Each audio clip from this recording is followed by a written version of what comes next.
Welcome back to Eigen Designs. I recently found this black walnut slab while I was looking for lumber for a different project. At the time I bought it, I had no idea what I was going to do with it, but I knew that I could find some way to put this beautiful piece of wood to good use. So after looking at the size and the shape of the piece of wood, as well as the figuring in the walnut, I decided to go with a coffee table. So in this video, I'll be taking you through all the steps that I took to turn that long slab of walnut into a beautiful coffee table. Let's go.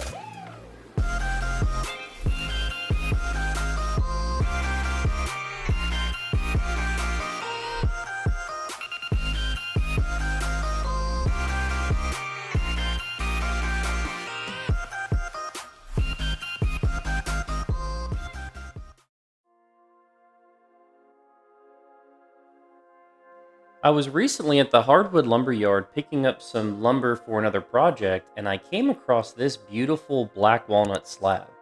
It caught my attention because of how large it was and some of the beautiful figuring in the grain structure. So I asked one of the local reps if anyone had bought this or if it was just sitting out, and to my surprise, nobody had bought it. Then I started asking about pricing, and they were selling it for the same board foot price as they would their normal walnut planks. So I jumped on this one pretty quick. I had no idea what I was going to build, but I immediately took it home and started to put my mind to work. And I landed on building a coffee table. Now there is a small crack on one end, but we can put in a bow tie to help prevent that crack from continuing to split. But other than that, there's just some beautiful figuring in the grain, and it's got a lot of potential. To make this slab more manageable to work with, I ended up cutting it in half by making a couple of passes with my circular saw. With the two halves cut, I then identified what sides of each of the boards were going to get glued up so I could identify the mating seam pairs. I then went over to my jointer and put a nice, clean, fresh edge on the two sides that would end up being glued up together for this particular slab. These were a little awkward to run through the jointer because the fence is not very high, so I had to be really careful while doing this.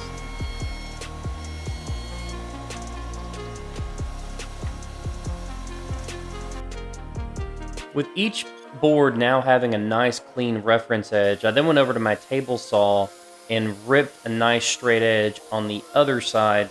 So now I've got two mating boards that have clean parallel sides.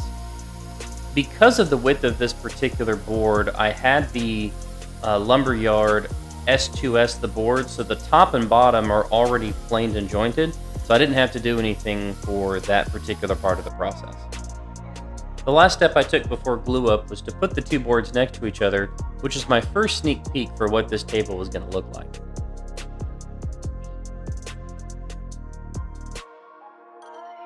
Normally, the glue-ups on my projects take a long time, but because there was only one seam to glue up on this panel, it went by pretty quick. The majority of the work on the wood preparation side was really on the epoxy and the sanding on the back end. So this part goes pretty quickly. I used Type Bond 1, not expecting to see any moisture on this particular project, so Type Bond 1 is what I decided to use. And you see me here using parallel clamps to get nice even pressure, as well as some compression clamps on the seams to make sure that both panels are flush. To fill in the holes and knots in this particular project, I'm using a 2-part epoxy resin mixed in a 1-to-1 ratio. Anytime you use epoxy, make sure to follow the manufacturer's recommendations on the mixture and to ensure that you mix thoroughly so that you've got good emulsion between the two parts for the epoxy mixture. When I mix my epoxy, I use a spoon or a paddle, and I try to not introduce new air bubbles into the mixture. That's sometimes not possible, but the fewer bubbles that you have whenever you pour, the better results you're going to get. For a slower setting epoxy, you can set it out for 15 or 20 minutes before you make your pour to help with that. You can also use a vacuum pump to draw out all the air bubbles from your mixture prior to pouring. Once you have your mixture ready, it's as simple as filling in the voids within the walnut itself. For the deeper holes, I try to fill them slowly so that there's enough time for the air to escape so it doesn't get trapped. I also use a torch to pop the surface air bubbles. Last thing I do is I get rid of the excess glue using a chisel so that there's minimal glue left when I go for the sanding in the next step of the process.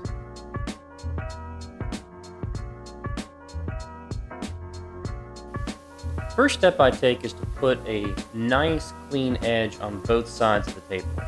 I don't have a track saw that would actually be perfect in this situation, so you see me using a scrap piece of wood with a flat edge to help achieve the same result. I've also found that making multiple lighter passes with the circular saw produces a better result rather than trying to cut the entire depth of the board with one cut. I know watching people sand must be a really boring thing, so I'll just explain the process. I start off with 80 grit, then move my way up to 120, and then to 150, 180, and then I normally stop at 220. You see me here starting with 80 grit just to make sure all the saw marks are out of the sides of the wood and get all the remaining glue in between the seams. I'll progress through the grits later in the video, but I start off here. Also for style, I decided to put a nice 45-degree cut on each of the corners just to give it a little bit more of an unusual shape. The legs I decided to use have a modern look to them, and I decided to recess the base of the legs into the table itself to give it a more clean and professional look. You see me here using a combination of a measuring tape and a square to make sure that the legs are aligned and centered within the underside of the table.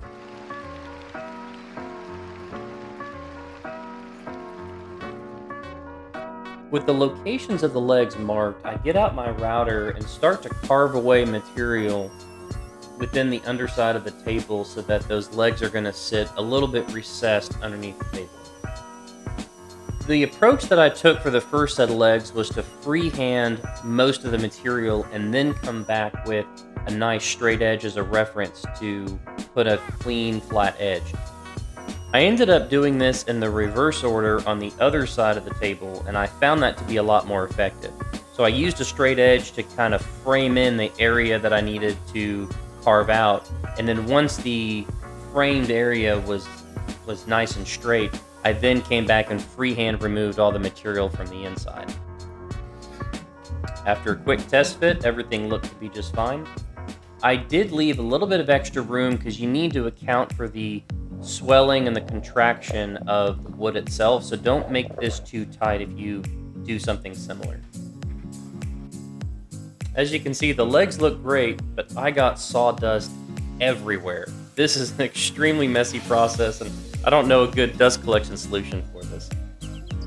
With the legs situated, I flip the table back over and begin progressing through the sanding process for the top side of the table. Here you see me sanding with 120 on the top side of the table as well as the sides. I generally like to get my 120 sanding done before going on to the routing process. Anytime I use my router, it generally leaves little marring marks on the sides and on the top side of the table. So I like to do that after I do the 120 and before I move on to the 150. Something else I do is I water pop in between each of my grits as I'm working my way through the sanding process. Every time you do this, the fibers of the wood swell up a little bit and it becomes rough to the touch. So when you come back with the higher grit size sandpaper, it knocks those down and makes it nice and smooth and creates a really nice finish. Before I can continue progressing through the grits in the sanding process, I need to address the crack that is currently in the slab. The risk that you run with a crack of this size is the wood will continue to separate. So by inlaying a bow tie, the two opposing wedges do not allow that wood to separate any further than what they currently are. So I use some painter's tape and some CA glue to stick the bow tie onto the table, and then I trace it using a sharp knife to put that edge onto the table. Now this is my very first bow tie that I've ever done. I've seen them been done, but this is the first one that I'm doing. And it's a little bit nerve-wracking because if you don't do this correctly, you can ruin a table pretty quick. Now I take those lines that I just created and then I come back through with the router and I try to remove as much of the material as I can using the router, and I finish the process with my chisel. Now, given that this was my first bow tie, there was definitely a learning curve associated with it. I discovered that if you try to take too big of a bite with your chisel, it just doesn't, the material doesn't get removed very effectively from the table. So I ended up taking smaller bites, trying to shave off wherever I could and not use my hammer, and try to match up the existing line that was on the table to the best of my ability. Now, somehow I lost the footage of me actually putting in the bow tie, but once the hole was done, I took the wooden insert piece and I used a rubber mallet to get it into place, and then I created a mixture of Tight Bond 1 and some of the wood shavings from the routing step just to create a darker colored glue to help hide that seam just a little bit better. While I was waiting for the bow tie to dry, I put a 1/8 inch round over on each of the edges for the table. I've recently started doing this and I feel like it looks a lot nicer than a 1/4 inch round. It's a lot more subtle, but it still gives it a very finished look. Once the glue in the bow tie was dried, I came back with some 80 grit sandpaper and began to go to work. You could use a hand plane to make this go a little bit quicker, but given that this is my first time doing this, I just decided to go with the tried and true method of some sweat equity and sandpaper. I started off with 80, but then progressed through 120 just to make it consistent with the rest of the table. The last thing I did before progressing with the sanding process is to go through and fill some of the holes in the epoxy. Despite your best efforts with the epoxy, you're inevitably going to have some holes, and I found that it's easier to fill the holes if you actually intentionally widen them just a little bit so that you can get some repair epoxy in, or in this case, I'm using some CA glue with some activator so it can cure instantly. That way you can get back to sanding pretty quickly. With both of those things taken care of, I completed the sanding process all the way up through 220 grit in preparation for the finish.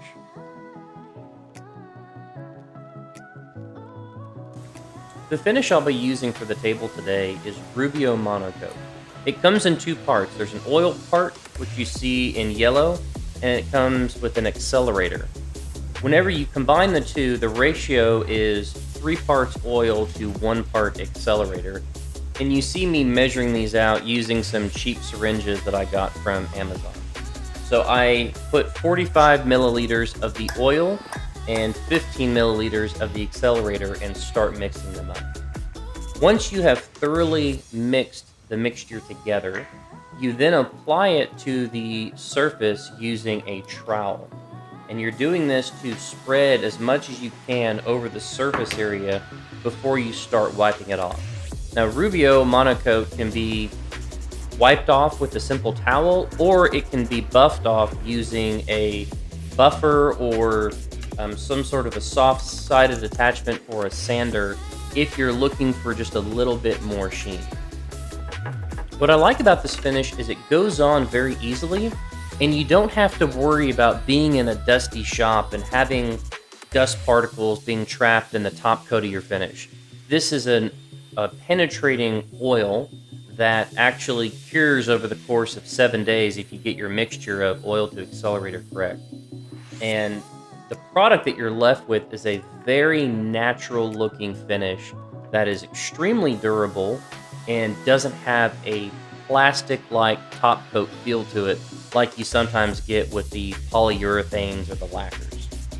One thing to consider when working on a larger project like a desk or a table is you don't want to leave one side unfinished any longer than you have to. Whenever you've got one side that has been sealed and the other that hasn't, you can have a disbalanced rate of moisture absorption into your boards, which can lead to cupping and bowing. So one nice thing about Rubio Monocoat is you're able to finish one side, immediately flip it, and start working on the other side. So I normally start off with the bottom side first. That way, whenever I flip it, the top side is what gets to look nice and perfect, rather than the bottom side, which may have a couple of marks that I have to go and touch up later. This is also the first chance we're getting a look at the bow tie, which didn't turn out too bad, if I'm honest. I mean, it's not perfect, but It's not bad for my first attempt. I'll be looking to incorporate that more in future designs. So now the Rubio monocoat needs about 7 days to fully cure, but I'm going to move it to the garage floor so that I can have my workbench back to work on some other projects. It's looking good though. After giving the finish some time to cure, I flipped the table over and began to install the legs on the underside of the table. Now, I don't know why I don't have footage of this, but I actually installed some threaded inserts inside the recessed groove where the legs are going to go. You can see it here in the video from me finishing it, where those 5 silver threaded inserts are. That way you can thread some machine screws into those threaded inserts rather than trying to attach the legs using some more aggressive wood screws. This just creates a nicer finish and provides a little bit more durability if the legs are going to be taken off and removed multiple times, as the wood screws have a tendency to tear things out. The last step in the process is just to attach these little feet, which can help level the table in the event that it's not completely perfect.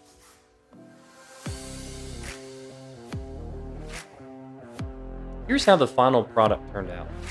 The design of the legs and the shape of the table give it a modern flavor, but the beauty of the walnut coupled with the satin finish creates a very natural and unique piece that could fit into a variety of home decor schemes. There really is no substitute for the natural beauty that you get from wood, particularly walnut, and I was very fortunate to pick up this piece and have the opportunity to turn it into a coffee table like I did. That's going to be it for today's video.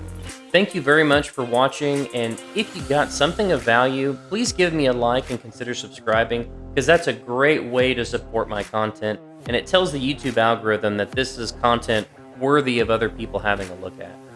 If you do have any questions about anything that you saw today, feel free to leave a comment below. I'm really good about responding to questions, and I look forward to seeing you on the next one. Take care.